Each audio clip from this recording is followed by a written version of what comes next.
Hi, I'm Tyson Franklin, and welcome to this week's episode of the Podiatry Legends podcast. Podcast designed to help you feel, see, and think differently about the podiatry profession. With me today is Kirsten Sinclair. She is a podiatrist in the UK. She has been a podiatrist for over 20 years, which means she knows what she's doing. But she had a pivot in her life, and she moved down the path of working in the area of lasers, which we are going to touch on. But before we do that, we need to know who Kirsten Sinclair is and why she did podiatry, because I always find that interesting. So welcome to the podcast, Kirsten. How are you today? Hello. Hi, thank you for having me. I'm unsure sometimes whether I should say good morning because it's morning for me, but it's night for you. So that's why I just said, how are you today? Not this evening or this morning. Very good this evening here, 8:30 or 8:45 for us now. And you said you're based in Scotland?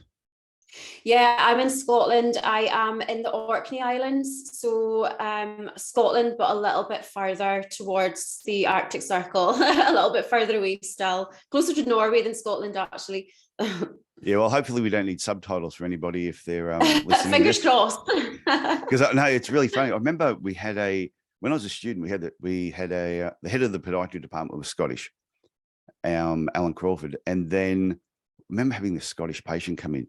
And he had the thickest accent that he's talking about. And I have no idea what So Paul, the head of the department, said, "Can you interpret this for me?" And he asked the guy a question, and he turned to me and said, No, I can't figure it out. I cannot figure it out here. He's just got he's from some part. He said their accent is so thick.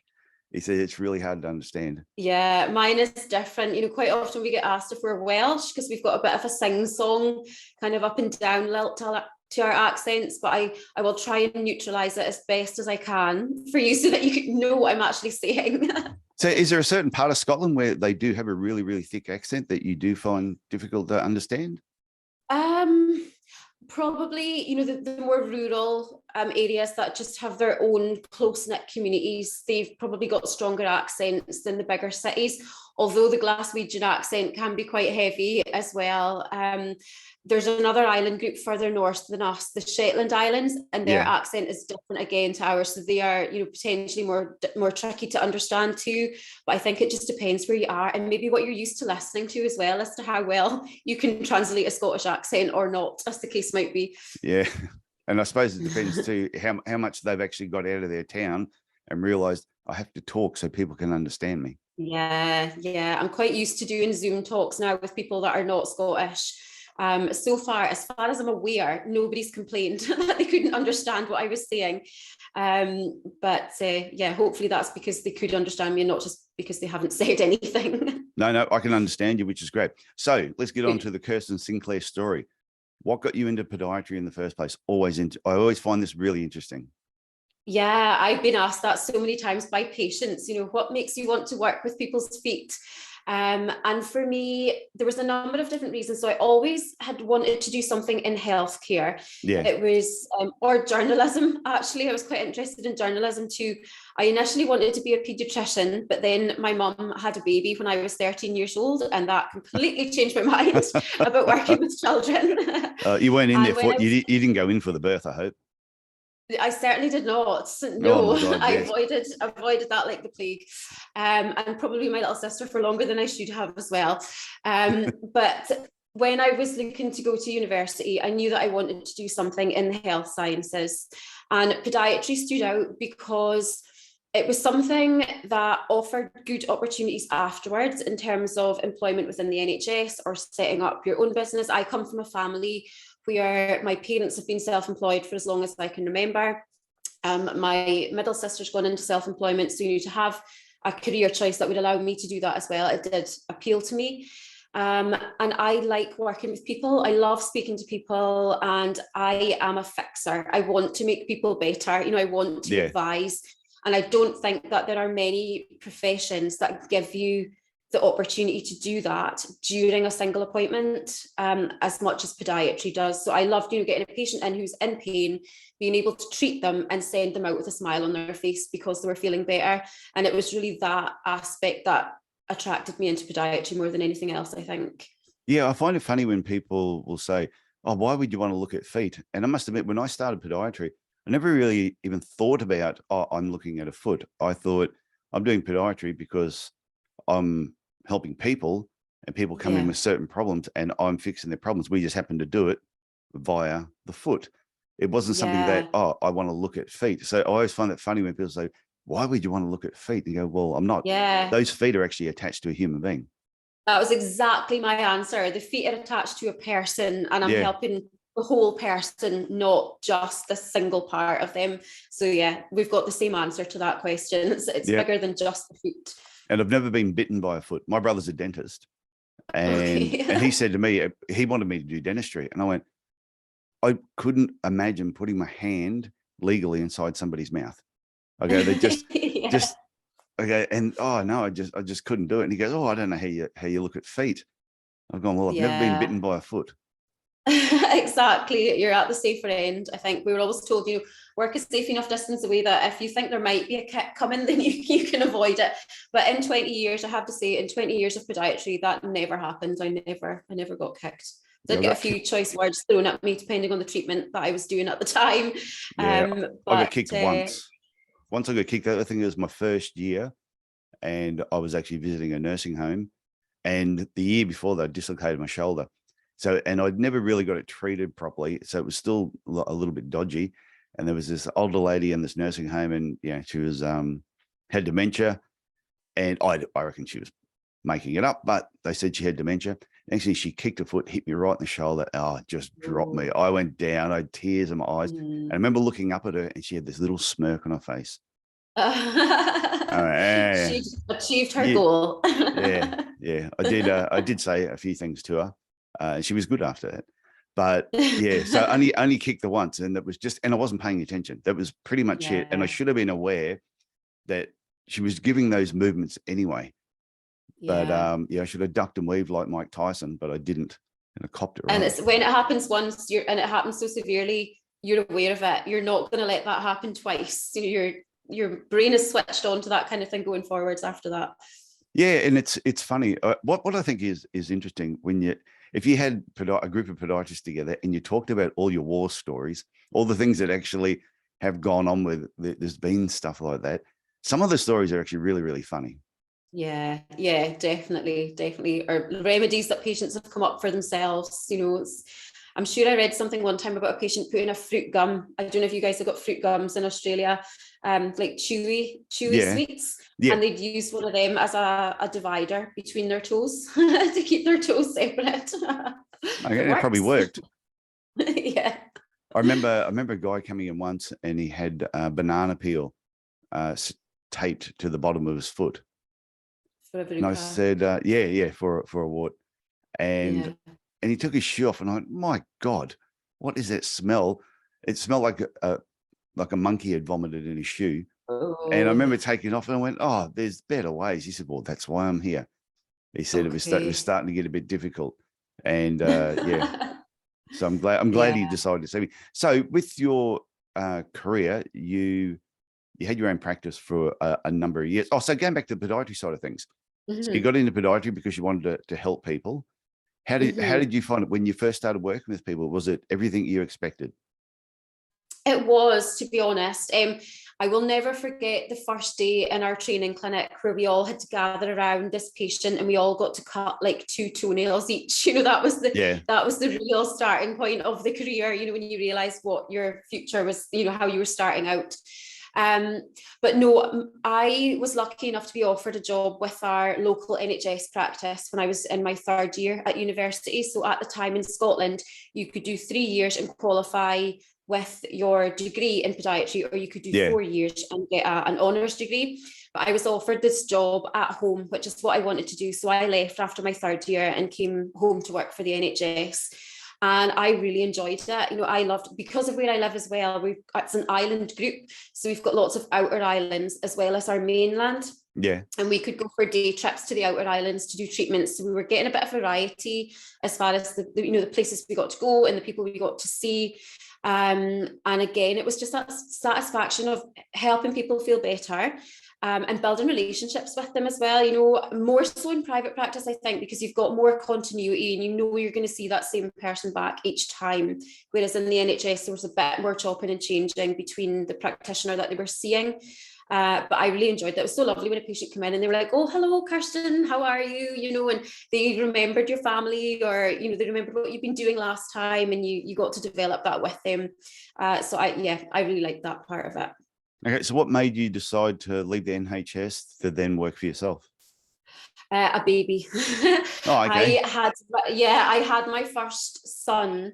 I went off on maternity leave just under a year after I started working for the NHS. This was not planned. And when I was ready to go back to work, I was told because I'd stopped just under a year, then I had to go back full time. They weren't willing to offer me part-time work. And so I did not want to go back full time. You know, I had a baby and that was my priority. So at that point, I decided to start up my own business. And I was very lucky because that business grew up beside my kids. So I had my eldest, and then 3 years later, I had my, who's now my youngest. And, you know, I just started off maybe doing 1 or 2 home visits a week, and that built up alongside the children as they grew until 2018, when I opened my own clinic then, and they were basically grown up at that point. Okay, so 2018 is when you opened up your first clinic. Yeah, I had worked doing initially just home visits. Then I started working out of a room in our local leisure centre. I just rented the room and patients came into me there. I moved from there to renting a room in a local chiropractor's office, which was great. I really enjoyed, you know, it was a really good setup, but I'm one of these people that always has more ideas. I want to do something else. I want to expand. I want to add something new. And I just couldn't do it in the space that I had there. And I knew if I opened up my own clinic, then I could make it what I wanted, and I could make it look the way I wanted. I could have the space to have all the equipment that I wanted to add in. And so I started looking for my own place and found it. And that's where I went in 2018, then was my own clinic. Okay, so, but you graduated in 2001.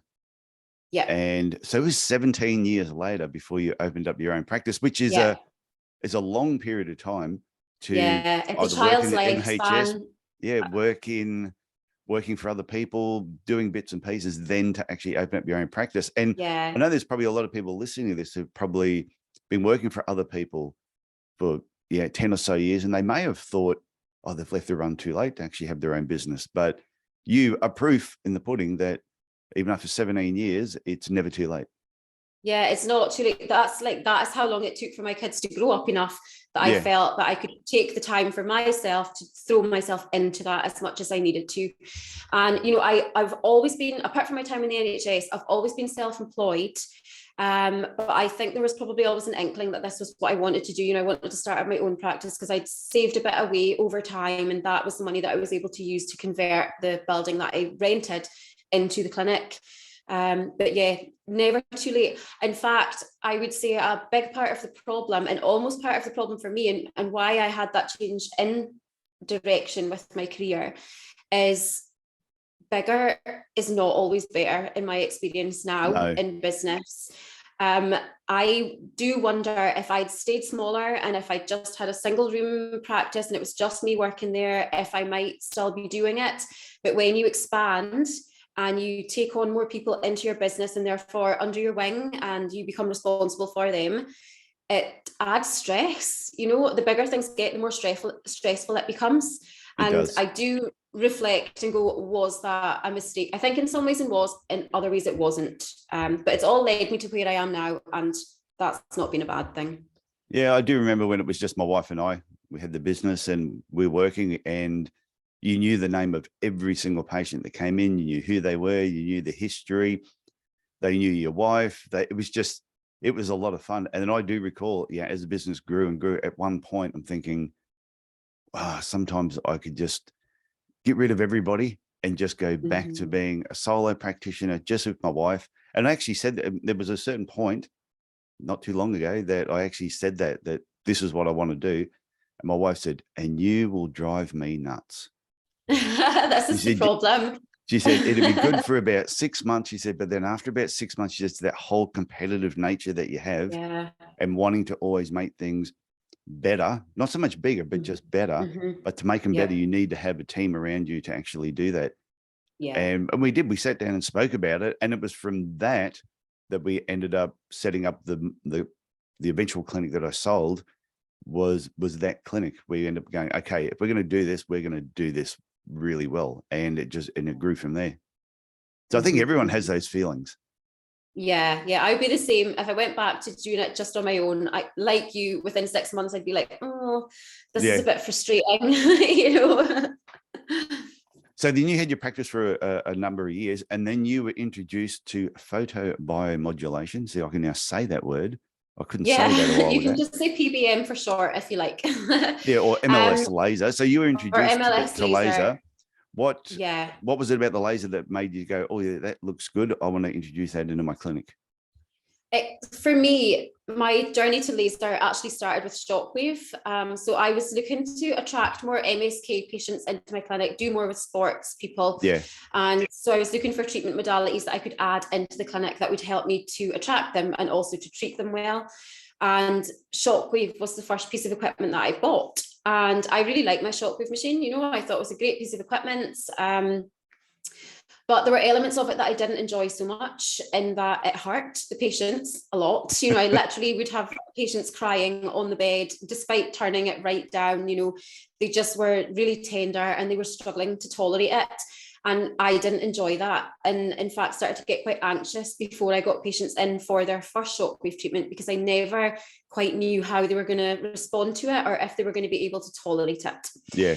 And then a year later, I was looking, you know, to add another treatment modality into the clinic to kind of complement the shockwave, to use alongside it, or to open up a wider scope of treatment options as well.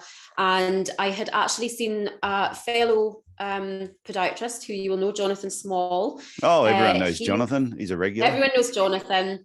Jonathan had actually taken on an MLS laser before I did. Yeah. And he'd spoken about it in one of the Facebook groups that I was in, and it just caught my eye at the right time. And I decided to trial one of these lasers. So I got it up here in Orkney for 4 weeks to test it out and see how I liked it. And really liked it. You know, the beauty for me is that it didn't hurt patients. Yeah. So what I found happening more and more was I was reaching for the laser and the shockwave was kind of gathering dust in the corner of the clinic. And, you know, it was just a small business. I was paying for 2 pieces of equipment, one of which was earning its keep, the other of which wasn't. So I ended up selling the shockwave and keeping the laser. And to be fair, it sounds like some staff members. Yeah. Well, it's true. I was lucky. All of my staff members well, I only had one employee and she's amazing, and the other girls that worked in the clinic self-employed were all brilliant as well. So I really can't complain about the staff that were at the clinic. Can I ask you a question for a sec? I just want to go back one step before we talk about the laser. So you had been doing home visits, you set up your clinic, and I take it there was probably a lot of just routine general foot care while you were doing that. And then all of a sudden you said, oh, I wanted to get more into probably sports podiatry, MSK, orthotics. Did you find that transition moving back into that area? Because I know some podiatrists that have sort of just got themselves in a bit of a rut of just doing routine care for like a number of years. They feel they've lost those skills, and sometimes they'll say, oh no, I'm just not into orthotics, or I'm not into MSK, or I'm not into sports. But I think sometimes they feel they've lost those skills and they don't know how to get them back. How did you do that transition of moving back into that area? Yeah, that was absolutely me, working by myself for so long in such a rural, kind of isolated environment. Plus, having graduated in 2001, it was root theory that I did at uni, you know, so we were like old school. So I basically had to relearn all my biomechanics and MSK assessments again. And with things like shockwave and laser, you know, they are not the treatment, they're part of the treatment plan. So you need to have your diagnostic skills, you need to have your knowledge of what other interventions you need to have in place to create a good overall treatment plan for that patient. So I knew that I needed to brush up on my skills. So I decided just to learn basically. And a course, I hope that I can mention a specific course. Yeah, that's fine. But the course that I did was called Running Repairs, and it's by a physiotherapist called Tom Goom, Goom. I'm not affiliated with it. I just thought it was a brilliant course to do. And I did the online version. So he does an online version a couple of times a year. I think, in fact, he possibly runs it through Clinical Edge, which is maybe an Australian company. Okay.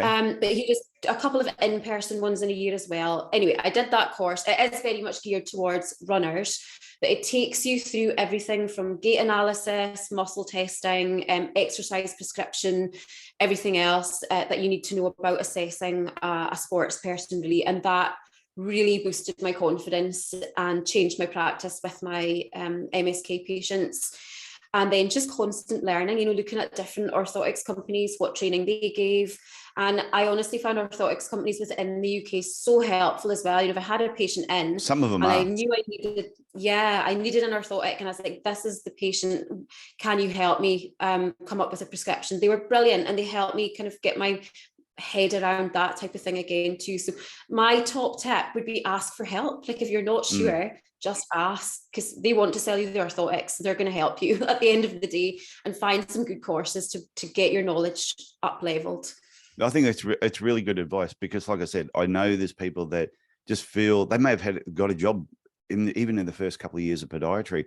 And when I did that episode, why I left podiatry, a lot of those people that left, and there were a lot of podiatrists I spoke to that I didn't end up putting on the podcast because they just didn't. I spoke to them, they know I don't want to come on. Okay. And a few of them said they'd only been out for 2 or 3 years and they felt they'd lost all their skills from university. And I'm like, well, you're a perfect example. Well, if you really want to learn it, then you go and learn it. Because even if you're working for somebody else and they might have a routine clinic, there's nothing stopping you going out and buying a bloody book and reading it and watching things online and doing your own courses in your own time. So to me, I think it's just a decision. If you really want to get better in a particular area, it doesn't have to even be MSK. It could be diabetes, diabetic education. If that's what you really want to do, then go and do the extra study and put some time in it. Instead of just taking 4 weeks and traveling around Europe, maybe do that for 3 weeks and put a week towards your own education.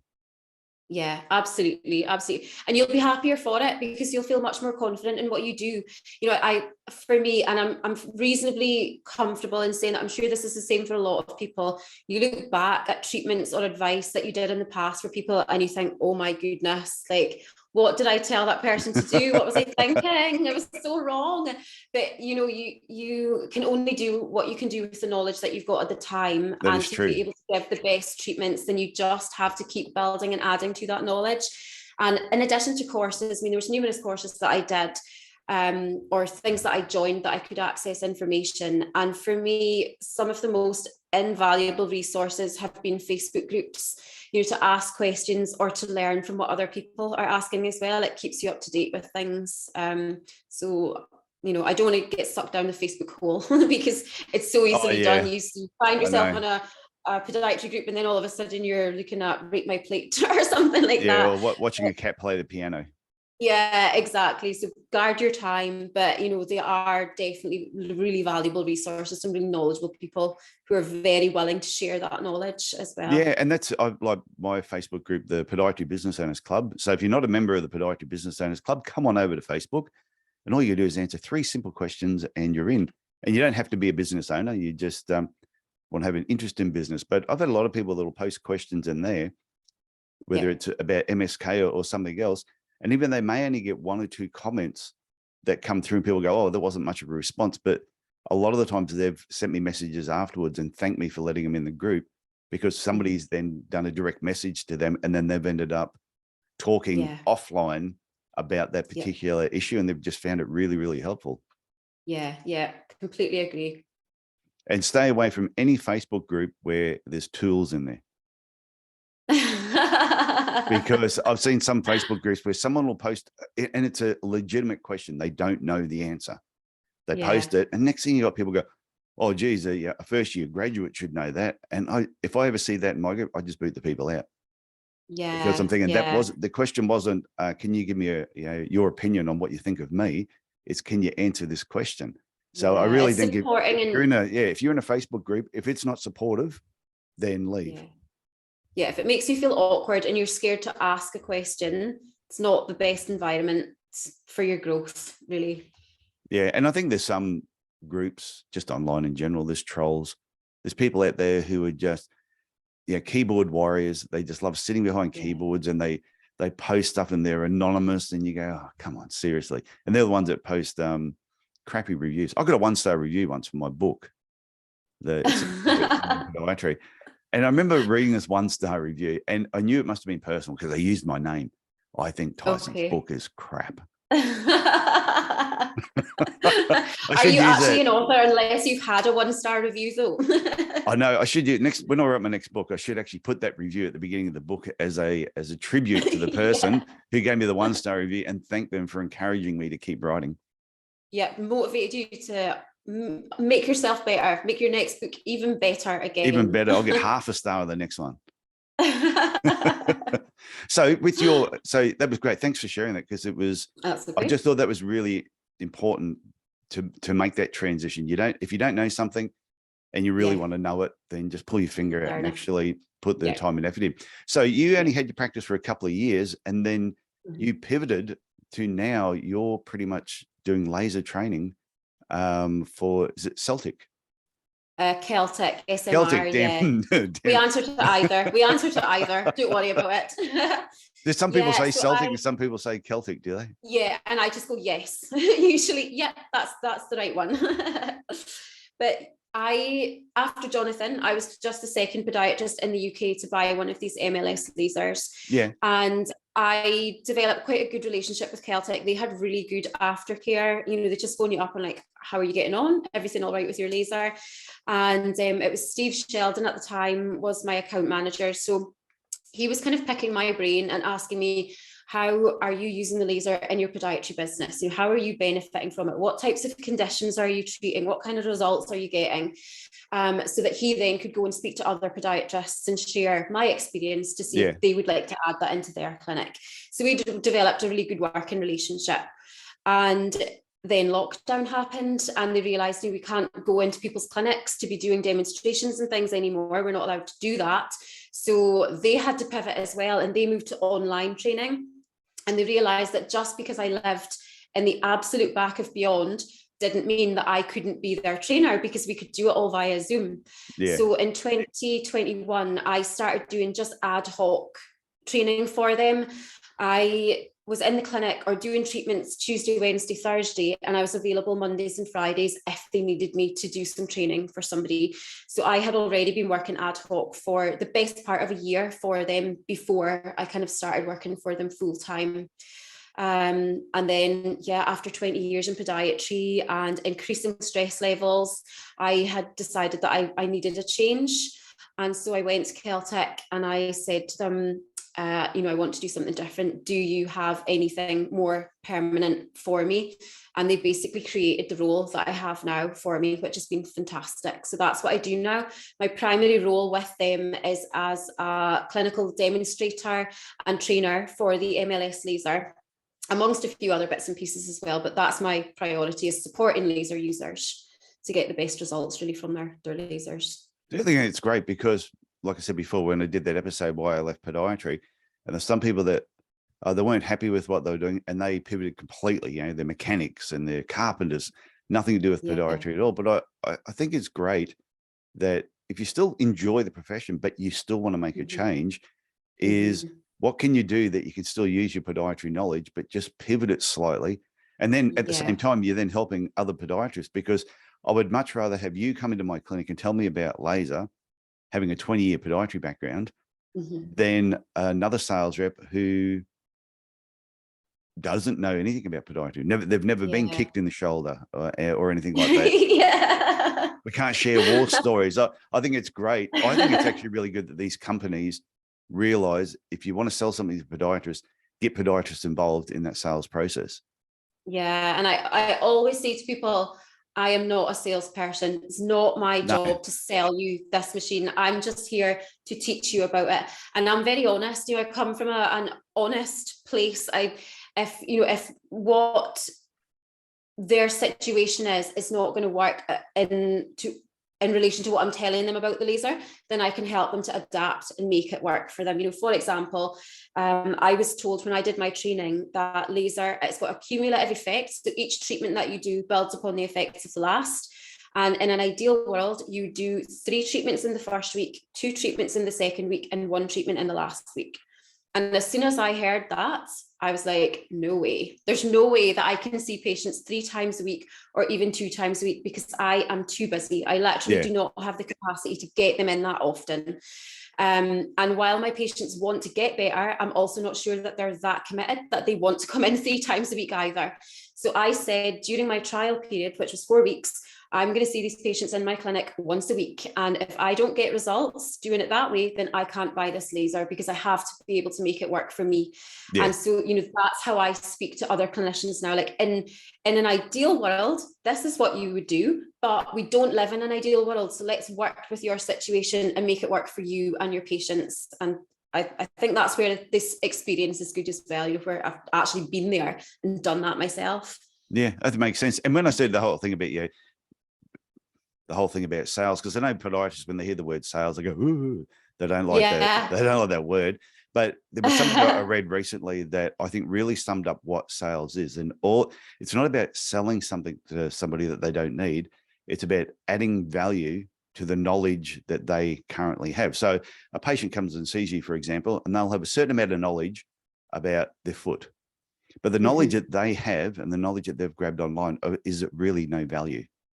It's when they come and see you as a podiatrist, it's the knowledge, the experience, your viewpoint, your ideas on how to treat a problem. That actually is value. So to me, sales is really just adding value to somebody and then them seeing the value in what you're offering. It's not about flogging off a pair of orthotics to someone and you go, oh, look, I just sold another pair of, I hate it. Yeah, exactly. I always talk about what I do is showing people how they can add value for their patients, their practice, and for them as a practitioner as well through adding laser into their clinic, because I know from personal experience that you can achieve that. So that's kind of where I'm coming from with what I do now. Yeah, well, like you're doing, sales is education. Because if you can educate patients or you can educate a podiatrist on using a laser, then the sale takes care of itself, because if they can see value in it, they'll go, yes, I want one of them for my clinic. Yeah, and that's why we do the 4-week trial period, because you can actually get hands-on with that in your clinic, see how it fits, make sure you're getting the results that you want from it, that you get in the range of patients in that you want to be able to treat with it, and you can make a decision based on that, you know, and it genuinely does kind of sell itself, like you say. We just need to teach people how to use it properly to make sure that they're achieving all of the things that they want to achieve. Yeah, and I just want to point out to people too that Celtic have not sponsored this episode. This was just a conversation that we've been friends on Facebook for a while, and I knew that you had made this pivot, and I thought this would be an interesting conversation for the podcast. So not saying that Celtic can't come on. This is not a sales pitch. Not saying that if Celtic didn't want to come on as a sponsor down the track, that by all means they can. But I just think, so when you were talking about the 4-week trial, is that because you're saying for particular problems, a patient coming in once a week for 4 weeks, they should start seeing the results that they're after? Yeah, generally, and again, everybody is different. So some people respond really quickly. Some people take a little bit longer. Generally, what we advise people is you're going to need 3 to 6 sessions, with acute people quite often needing at the lower end of that, chronic people or chronic conditions needing a little bit more. But we found that 4 weeks was kind of a sweet spot, that most patients had really good results after a 4-week block. So that's kind of what we worked with. Yeah. So are there certain problems that respond better to laser than other? Are there some problems that they're quite difficult and it does take longer, and there are other ones that are just bang, you get results really fast? Yeah, acute. The sooner you can get a laser on something, the better. You know, the beauty of laser is that you can use it on very acute conditions. So you could have a lateral ankle sprain that's just happened, and you can get your laser on that and get that healing process, calm that pain down. Or you can have a chronic condition like an arthritis, and you can use laser on that as well. So there's a wide scope. But generally the things that podiatrists are using it on in their clinics more so are things like your arthritis. So, arthritis within the foot, arthritis within the knee, even in the hip. things like tendinitis, so your Achilles tendinitis, and plantar fasciitis. I generally kind of joke and say, if it ends in itis, then you can probably use your laser on it. You know, it's an anti-inflammatory treatment. That's what it does. You know, it's an alternative to taking drugs as well. If for people with arthritis, for example, I love that you can use the laser on arthritis, because if you have somebody in with a painful joint, you've done your assessment and you're like, this is arthritis, it always feels like a little bit of a letdown, because there's not an awful lot that you can do for that. You know, you can't really, you can give them maybe a pair of insoles or, you know, some advice, but beyond that, you're a little bit stuck unless they want to go down, you know, a drug treatment route. But laser actually gives you an option, something that you can tangibly do for those patients, where you can reduce their discomfort, increase their range of movement, and just give them a better quality of life. What we can't do is cure arthritis. You know, I would be retired if I knew what the cure for arthritis was. I don't, but you can get them to a good place, and then you can send them off and you can do maintenance treatments for them, like once a month or once every 6 weeks, whatever that patient needs. So there's lots of different indications. Wound care is another one. You know, it's good for stimulating healing. So you can use it in your post-nail surgery packages. Make your head stand out above the clinic next door who doesn't have a laser. Use laser as part of your nail surgery package. We're finding that people are getting good results for neuropathies, lots and lots of different indications for use, but generally the common indications for use are the common problems that we see in the clinic. Okay, I want to go back a step. This will just prove that I never have any questions written down. Is when you transitioned to working with Celtic, did you sell your practice or did you just close it down? I sold it. So I started working for Celtic in March this year, 2022, and the clinic sold. It changed hands at the start of June this year as well. Yeah, so it's still on the go, just with somebody else at the helm. And she absolutely runs it, but I'm still, you know, she still comes to me and goes, what do you think I should do about this? Or what should we do about that? And I'm really happy to support her. You know, I still feel, although it's not my clinic anymore, I still feel like I am involved in the clinic, and I might just join them for their Christmas night out, you know, that kind of thing. But I like it that they still come to me and ask for, you know, a bit of advice when they need it, because I didn't want it to feel like I had just dropped it on them and it's like your problem now. You know, I really want to support them for their benefit, because it's all the girls that worked in the clinic when I was there, and it's a lot of the same patients too, and I wanted them to have that same continuity of care and happiness in the place that they worked as well. So if I can help to contribute towards that, then I absolutely will do that. Yeah, it makes sense. When I sold my clinic, it was the same. I sold it to a big corporate. The big corporate company didn't ask me any questions about anything, but the people who were still working there, I would get phone calls on a regular basis at the start going, oh, we've had this patient come in and the new mob want to do this, but this is what we normally do. What should we do? And I go, just do what you think is right. Yeah. And but then over a period of time, they slowly, that sort of didn't happen as much. But I must admit, I think the first Christmas after I'd sold the clinic, I used to the last day of the year, I would take my small baby Weber barbecue into work, and I'd do a ham and eggs breakfast for everybody in the morning. Okay. And I still did that for the next 2 Christmases after I'd sold the clinic, because some of the same staff members were there, and I really enjoyed doing it. But then once nearly everybody left, that was the end of the ham and eggs. That was it. That was the end of the ham and eggs. Ham and eggs came to an end. Sad times. So now let's jump forward, go back onto the laser. So with the lasers that Celtic have, is it just one type, or are there different levels of laser? Are there portable lasers? What options are available with podiatrists? We've got a mix. The lasers that we work with, they're MLS lasers, and they're made by a company called ASA, who are an Italian company, ASA. And there are portable lasers, so you can take them around, you know, if you work in multiple clinics or you do home visits, you could take your laser around with you. They've got a level up from that where you can add on an extra treatment head that allows you to treat 2 areas at one time. And they've got a further option that's a fully robotized laser. So you've always got your handpiece that you can use, but these ones have got a robotic head that you can pre-program that can cover up to 900 square centimeters. So you could treat, you know, if you're a physio, for example, or chiropractor, or osteopath, you could treat an entire back just with the robot head while you're using the handpiece to do something else. We do 25 watt lasers and 75 watt lasers. So they're class 4 lasers, they're higher power, which means you can do quicker treatment times and get a better delivery of that energy into the greater depth of the tissues.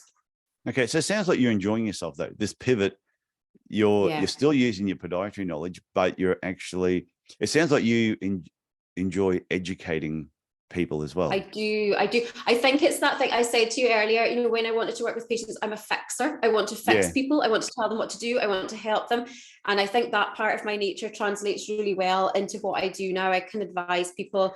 And if a clinician contacts me, or especially a podiatrist, you know, that contacts me and says, right, I've got this patient and this is what's going on with them. This is what I've done so far. What do you think I should do next? I love that because it lets me switch on my clinical brain again and lets me have a think about, you know, an actual case and the approach to that and coming up with a treatment plan.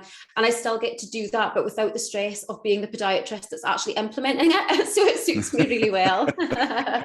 So, and the feedback so far, when you've taught someone, you've introduced a laser into their clinic, it is, of course, you would get some positive feedback of some good results, but do you ever get any feedback from podiatrists going, oh, it's not working? And is it usually practitioner error, or is it they're treating a problem that is difficult? Yeah, we do sometimes get people saying this doesn't work, you know, and I'm getting really mixed results. So my approach to that is always, let's have a chat and let's figure out what's going on here.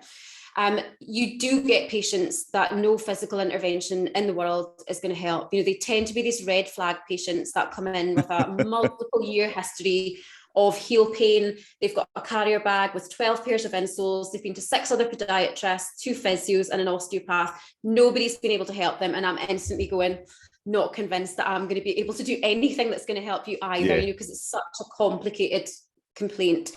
So those ones I always warn people are kind of the red flags for me. It makes sense. But 9 times out of 10, I find that the cases where people haven't had the best results, there's maybe been a lack of proper diagnosis. So they don't exactly know what they're treating, which causes a problem because you can't necessarily pick the right settings within the laser to target what you want to treat.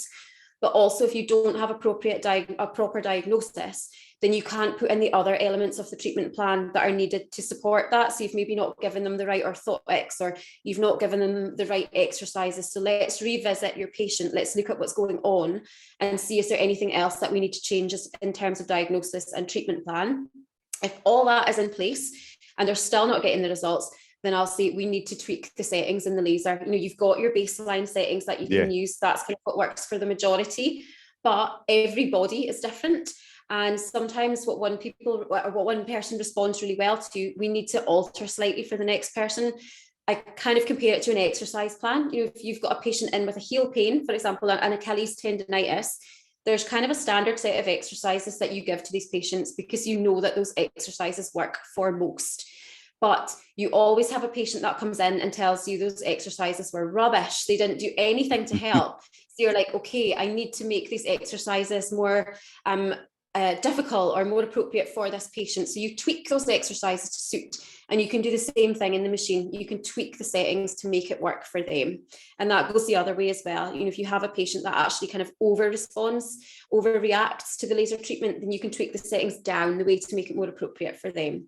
It makes sense. So have a good chat with them, figure out what's going on. And it's true though, when you said about the certain patients that it's a red flag. I used to call them Kenny Rogers patients, because you got to know when to hold them and you got to know when to fold them. Yeah, absolutely. You just need to know when you got to throw those cards in and say, no, I'm not going to treat you. And I think every podiatrist who's been around for a number of years has had a patient that's come in and the little voice in their head is going, don't go down this path. It's going to end badly. We'll do it. And you don't listen to that little voice and you get burnt and you go, oh, I should have listened. So anyone who's a recent graduate, if you haven't had one yet, you're going to get that patient, and don't take it to heart. It's not a reflection on you. It is, you know, they say, oh no, it's not you, it's me. No, it's them. You don't have to worry about it. It's going to happen. It's tricky. I always feel like those patients, like I said, it's not just a physical intervention that they need. They probably have other things going on. You know, there's maybe stress, there's maybe sleep problems, there's maybe nutrition problems. That is not anything that I know enough about to be able to advise them. but usually it is that biopsychosocial thing where you need to look at lots of different factors that are feeding into this, and a multidisciplinary approach for that patient, not just a pair of orthotics or a laser treatment. They need more than that. Yeah, and just some people are just strange, because I stayed in Airbnb in October, and what was funny, I was reading all the reviews for this Airbnb, and there's one particular review, and the person's gone, the hosts were fantastic. I love the location. The breakfast was amazing. The room, the bed was comfortable. It was a 100-year-old mansion. It was a beautiful old Victorian mansion, but they were playing Fox News. So therefore we know their political views, and gave them 1 star. And really? I thought, my God, you've just given them all this, everything was so fantastic, but because they had Fox News on, and therefore you felt that sort of pinpointed their political beliefs. We should have known their political beliefs before we got there.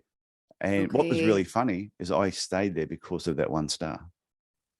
Oh, really? Well, there you go. People will buy your book because of that 1-star review. So. Yeah, that's it. Yeah, everyone remember that my book got a 1-star review. It is worth reading. So if people want to reach out to you, Kirsten, what's the best way of doing it? Yeah, they can email me. My email address is ksinclair, SINCLAIR, at celticsmr.co.uk. That's probably the easiest way to get in touch. Or on Facebook. Kirsten at Celtic is my tag on Facebook for my business page. You can get in touch with me there too. Okay, that's great. So to wrap up, have you got a final tip for anyone? Any podiatrists listening to this? It could be around their career. It could be whether they're pivoting in some way or learning more about MSK if they're sort of lacking that knowledge, or if they want to know, or if you have a laser tip. If you've got a final tip we can wrap up on. Do you know what? You've thrown that one at me. I've not had time to prepare for this. What I'm thinking is take action. If you're not happy with something, change it. You can moan and you can groan for a little while, but then you have to stop and you have to make the changes to make yourself happy. Whether that is what we've discussed, throwing yourself into learning so that you can update your skills and enjoy what you're doing more, whether it's taking a different path. Do not stay stuck. Do not stay unhappy. Change things so that you are happy and that you wake up in the morning and go, okay, I want to do this. I think that is a great way to wrap up. So, Kirsten, I want to thank you for coming on the Podiatry Legends podcast. This has been an absolute pleasure talking to you. Thanks for having me. Like I've enjoyed myself. We've been friends on Facebook for a number of years now. So I love it when I've been friends with someone for a while and you're a bit in their life. You sort of know a little bit about them. And then it's so good actually getting them on the podcast and talking to them face to face. So thank you very much for coming on. Oh, thank you.